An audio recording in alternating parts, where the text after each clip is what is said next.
Hey everyone, Mr. Happy here, and today we're going to be taking a look at the changes to the Moogle Tombstone event. Now, while we're waiting for Dawn Trail, we knew we were going to get one Moogle Tombstone event, but it looks like we're getting two. And with the first part of this two-part Tombstone hunt, we got a bunch of changes. An entire restructure to the Tombstone event that I went over in the initial announcement of this event.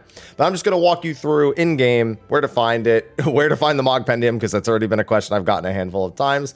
And then what the actual structure is, what the events actually are, what the objectives actually are, and, you know, the details. So with that, from any of the main city states, Limsa, Lominsa, Ul'dah, or Gridania, just go to the Aetheryte and then walk over to the whichever iterant Moogle it is that you actually want to, you know, converse with. I go to Gridania or Limsa pretty much every time, but here you go.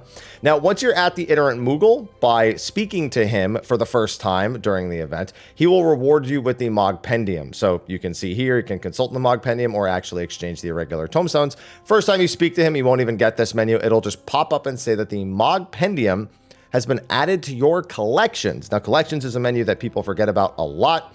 It is under duty in these little options down here. Second from the top, right under recommendations, you can see if you go into your collections, bam. If you ever need your Mogpendium on the go and you don't want to come all the way back to the iterant Moogle, that is where you are going to look for it. Once you have it, we've already seen what this generally looks like, but now we can look at all the different rewards and what the Ultimog challenge itself actually is. So, as you can see, we have the first hunt here in the Mogpendium. We have your total tombstones listed here and the list of objectives that you can do in order to obtain these tomes. It will also give you the varying totals here. For example, PvP is 3 to 5. Eden's Promise Litany is 2. So you have a good list of how many you're going to be obtaining from any of these activities here in the standard. Now, this works exactly like the standard Moogle Treasure Trove hunts would normally work. But the big things are new weekly objectives, mini-mog challenges, and ultimog challenges. Now, weekly objectives, which, lucky me, I got Circus Tower because everyone's thrilled nowadays to get Circus Tower as an objective.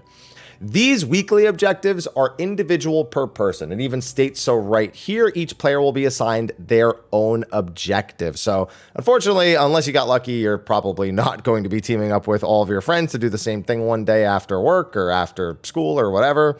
No, you're just going to have to all make sure you get it done at some point. It also gives you the time limit of when the weekly objective will be resetting. For this first week, for example, it will be February 6th at 12 a.m. So you have that. Then you have the mini-mog challenges. Now, these are also weekly challenges, but these are 2 out of a list of multiple different activities.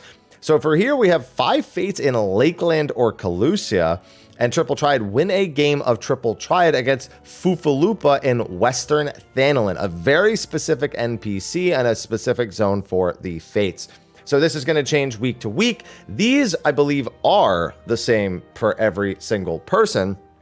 So these you can actually team up for. And on top of that, they give 10 Moogle tomes each, so no big deal. And then we come to the Ultimog challenge. Now, I was wondering what it was they were going to do for this once per event challenge. That's what the Ultimog challenge is. You get 50 Moogle tomes to do this one thing at any point during the first hunt. And it's ocean fishing. I have a very extensive history with ocean fishing. Wouldn't have been the first call that I would have made, but everyone will have this objective, and it is to score at least 8,000 points during a single ocean fishing voyage. Now, if you've never ocean fished before, it's not that bad to get 8,000 points. If you are a low-level fisher, it's going to require a bit of luck. You're going to be looking to get high-quality catches, and you're going to be really looking to make the use of spectral windows, which everyone is normally aiming for on a boat anyway. If you do have a decently leveled fisher, then double or triple hook during those same periods, or just making sure that you're going through cordials and using GP. 8,000 is almost nothing to obtain, especially with triple hook nowadays. So if you need guides for that, there's all sorts of them online. There's like spreadsheets and Google Docs that detail all the values of all the fish, what you need to catch each fish, the baits, all that. But this isn't that bad to get for 50 tomes. And if you need to get your fisher leveled, then you might as well try to kill 2 birds with 1 stone on that one. But this is how our Moogle Tombstone events will presumably work from this point on. I'm hoping this isn't just something for the first and second hunt for Genesis, because I think this is a fantastic development for the Moogle hunt, the Moogle Tombstone hunt. Because quite frankly, I don't want to get on Blue Mage and spam, like, it's not here, but like Ormvale like I have in the past. Or I don't want to pop in and spam Eden or hope that I get like an alliance raid that's worth it. Or honestly, even the PvPing. You can also do gates and ocean fishing too, like score at least 1,200 points. That gets you 5. So every time you go out to work on the 8,000, you're still walking away with minimum 5. If you can't get 1,200, I can't help you. Nobody can help you get 8,000 if you can't get 1,200. I'm just going to say it. You have to sit on the boat and do nothing to only get 1,200 points. Like, I genuinely don't know how you could walk away from without getting that. And even just getting MGP and gates. Like, then there's different amounts. Like, if you do slices right, you can get up to 10. Slices right, if you could finish the whole thing, is worth 10.